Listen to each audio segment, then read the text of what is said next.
50대 싱글녀의 노후 준비. 드디어 싱글입니다. 네. 그러면 이제 한 10년 정도만 더 있으면 성선아 기자가 보낼 수도 있는 거네요. 제가 이제 넘어가지 않겠습니다. 제가 더 이상 제 나이를 공개하진 않겠습니다. 이런 유도 질문에 넘어가지 않습니다. 그래요. 알겠습니다. 양띠. 아니 이분이 양띠신가 해서 물어볼게요. 50대 싱글녀의 노후 준비. 우연히 채널을 돌리며 보게 됐는데 와 닿는 내용이 참 많더라고요. 50대 초반에 저는 프리랜서 여성 싱글입니다. 어떻게 하면 현명하게 노후 준비를 해야 하는 건가 생각을 많이 하게 됩니다. 현재 저는 서울에서 거주하며 무주택인데요. 이런저런 노후에 대한 고민이 많아져서 친구들과 얘기를 많이 나누고 있습니다. 제가 친구 할게요. 친구? 네. 야야야, 그 오피스텔 분양 임대속 짱이야. 나중에 거기 들어가 살 수도 있잖아. 얼마 전에 2대1이 박준영 나오는 거 있잖아. 그거 보니까 주택연금도 있던데 그건 어때? 주택연금 그게 뭐야? 그게 주택 가지고 연금 받는 거. 그럼 나 좀 알려줘봐. 근데 너 어느 아파트 어느 동네 사는 거야? 정말 연기 못하잖아요. 제가 아는 사람 중에 제일 못 읽는 것 같아요. 네, 알겠습니다. 그냥 저 혼자 연기할까요? 지금 무슨 내용인지 잘 알겠습니다. 어쨌든 야 주택연금 그게 뭐야? 주택 가지고 연금 받는 거야? 그런 거 있으면 나도 좀 알려줘. 근데 너 아파트 어느 동네다 살 거야? 글쎄 서울은 너무 비싸고 살려면 좀 오래 걸리겠지? 이거 잘했어요. 이 부분 이런 새침한 연기 잘하네. 알겠습니다. 어쨌든 이리저리 고민이 많습니다. 빌라 매매는 현재 가지고 있는 현금으로 가능할 것 같은데 빌라는 가치가 떨어진다는 얘기들이 많이 있죠. 그 주위에서 다 얘기하잖아요. 아 빌라 사지 마고 집값 떨어져 막 이런 얘기 하니까. 근데 주택연금으로 할 때 아파트에 비해 또 책정액이 떨어질 것 같고 나는 싱글녀인데.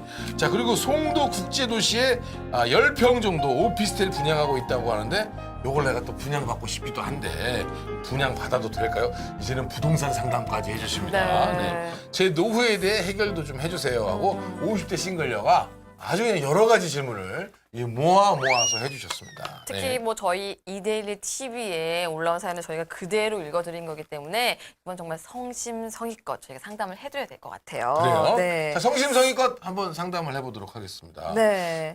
싱글녀는 보통 부부하고는 당연히 다릅니다. 이 부분을 잘 생각하셔야 되는데 예를 들어 한 명이 아프면 한 명이 소득을 벌 수 있는 구조가 아니지 않습니까? 네네. 그러니까 연금을 준비하더라도 더 많이 준비하셔야 되고요. 그다음에 본인이 아팠을 때 다른 사람이 벌 수가 있지만은 본인이 아프면은 벌 사람이 없지 않습니까? 네네. 그래서 보장성 보험, 사망보험 말고요.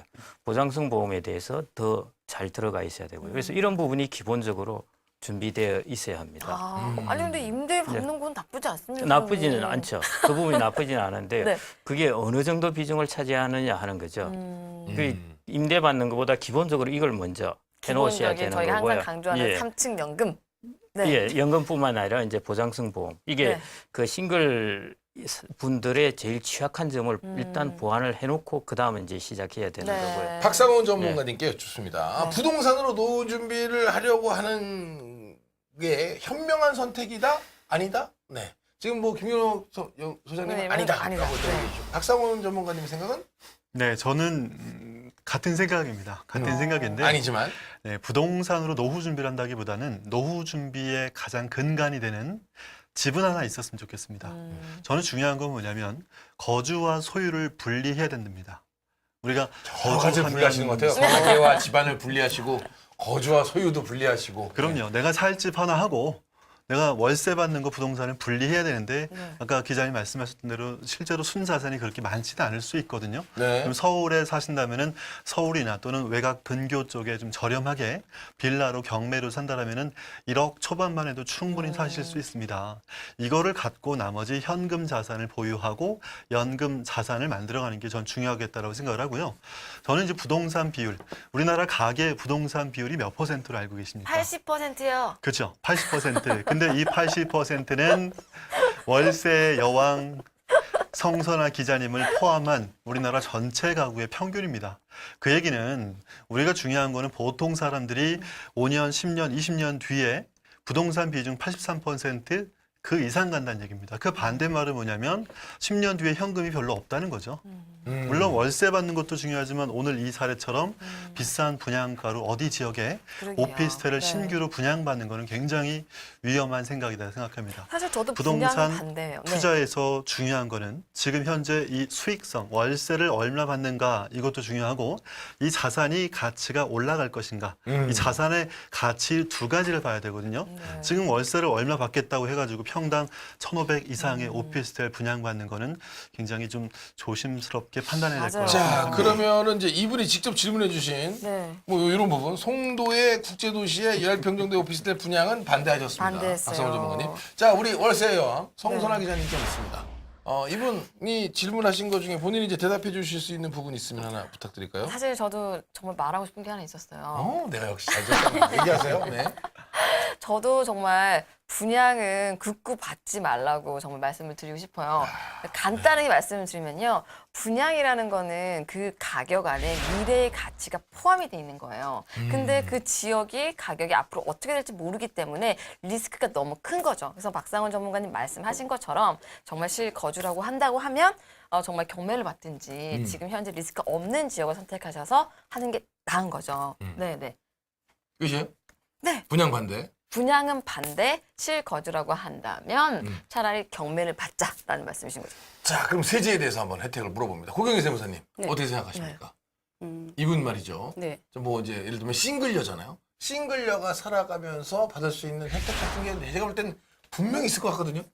내 거주하는 데 말고 이제 임대소득을 받으면서 이게 지금 거주랑 임대랑 이제 따로 해서 임대소득을 받는 걸 아까 말씀하셨던 것 같은데 네. 그런 임대소득을 받는 걸 하고 제가 알기로는 기존에는 임대주택 그 내가 거주해야 되는 임대주택에 대해서는 싱글에게 혜택이 거의 없었어요. 보통 네. 신혼부부나 뭐 아니면 다자녀 이런 경우에만 혜택을 줬었는데 최근에는 1인 가구에 대한 임대주택이 공급이 된다고 하니까 네. 이쪽을 좀 이용해서 네. 본인은 이쪽에 거주를 하시는 것도 이제 거주비를 줄이는 하나의 방법일 것 같습니다. 1인 가구에 대한 임대. 장기 임대 전세나 네, 네. 임대주택 네. 한번 맞아요. 생각해보는 것도 네. 좋겠다. 그리고 사실 이분이 무주택자이면 대출 받을 때도 조금 혜택이 있지 않을까요?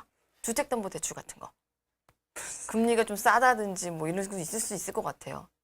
아닌가요? 그래, 그럼 성선아 기자를 찾아보시고요. 뭐 아시는 게 있나요? 네. 있냐고요? 사실 말씀드리고 싶은 게 있어서 아우 정말 이게 이대위의 성선아 기자입니다. 얘기하세요 하고 싶은 거. 예. 사실 이번 세법 개정 그리고 지금 이번에 좀 어려운 얘기 해도 되나요, 저? 해보세요. 간만에? 얼마나 어려운가 한번 볼게요. 얘기해보세요. 지금 경제 정책들이 굉장히 많이 바뀌어서 부동산 정책이 완화되면서 DTI랑 LTV가 완화되는데 그 중에 하나도 무주택 서민들이 받을 수 있는 부동산 담보 대출 규제가 완화가 됐어요. 그 전까지는 디딤돌 대출 같은 경우는 무세대 주만 받을 수 있었는데 뭐 기존 세대도 받을 수 있다든지 그리고 지금 주택을 가지고 있지 않다면 금리가 굉장히 싼 상품들이 많이 나와 있기 때문에 지금 50대 싱글인데 무주택이면 대출금리 저렴하게 받을 수 있으니까 잘 활용해 보시는 거 좋다 이런 말씀을 드리고 싶은 거예요. 네, 박상원 전문가님. 네, 저도 이제 좋은 방법이고 최근에 이제 대출 금리가 많이 낮아진 건 또 좋습니다. 네, 좋지만 가능하면 또 이분의 경우에는 대출을 받지 않는 방법이 좋겠습니다. 네. 자, 불과 4년 대출 반대. 전만 해도 자 잠깐만요. 대출 받아라. 대출 반대. 자, 불과 4년 전만 해도 네. 우리나라의 유명한 몇 손가락 안에 드는 전문가께서 네. 나중에 좋은 아파트, 이 아파트 뜰 거다. 나중에 주택연금 받아라라고 했던 그 금액이 7억입니다. 네. 대표적인 동네가 영종도 하늘도시. 네. 대표적인 미분양 동네가 그렇지. 됐죠. 영종도 하는 네. 도시가 저는 많이 꼭 그랬죠. 좀 말씀드리는 게 이 싱글녀가 몇 억짜리 아파트 이 친구분과의 대화처럼 어디에 아파트 살까를 고민하지 말고 내 네. 살 집 하나 저렴하게 좀 사고 나머지 현금 자산이나 적절한 투자를 통해서 노후에 대한 준비를 하실 수 있었으면 좋겠고요. 네. 거주와 또 이 자산들을 좀 구분해서 기회비용을 살리는 게 좋습니다. 집이라는 건요.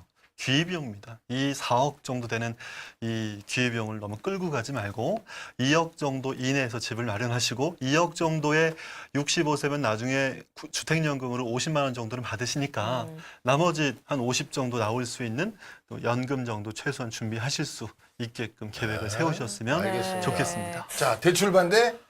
대출 지지. 그렇습니다. 사실 저는 저금리에서는 고정금리를 꼭 대출을 활용하는 게 재테크에 있어서 필요하다는 저의 소신입니다. 자, 알아서 선택하시면 될 것 같습니다. 지금 전문가 의견들이 굉장히 나뉘어지고 있는데 일단 성선아 기자님은 본인도 싱글이시기 때문에 뭐 굉장히 많은 아니 이유가 소장님도 있을 제 거예요. 편을 들어주실 것 같아요. 아, 소장님, 예. 저는 뭐 당연히 부채를 지는 것에 대해서 반대를 그러가요? 하는데 저만. 예. 왜냐하면 부채라는 것은 시간 만기가 있습니다. 언젠가는 갚아야 할 돈이기 때문에 그거 해놨다가 집값이 그때 확 떨어져 버리면 어떡합니까? 돈은 네. 갚아야 돼요. 그래서 이제 그 갚아야 될 부분이 혼자 싱글로서는 참 위험한 거고요. 월세 부분에서 조금 착각하시는 분들은 이제 매월 나오는 이 돈만 생각을 하고 그 기반이 되는 집값이 어떻게 된다는 생각을 안 하신다는 겁니다. 그러니까 지금 싱글로 사시면서 자산의 상당 부분을 여기 사놓았는데 그 오피스텔이나 안 그러면 아파트의 가격이 뚝 떨어져 버리면 어떡합니까? 그래서 그런 부분처럼 이렇게 분산도 해놔야 되고 소장님 이렇게 꼭 그런 떨어지는 지역만 있는 게 아니거든요. 오늘 그게 그 성선아 기자님이 아무래도 이제 골드미스이기 때문에 그 50대 싱글녀한테 하고 싶은 그런 말들도 좀 많았을 것 같아요. 네, 이해하면서요. 정말 남의 일 같지가 않아서 제가 오늘 좀 개입을 했습니다. 저 시청자분들 좀 이해를 부탁드리겠습니다. 네, 자기 통장 40개를 들고 나와서 개입을 했는데 알겠습니다. 오늘 나온 이야기 잘 정리하시기 바라겠습니다.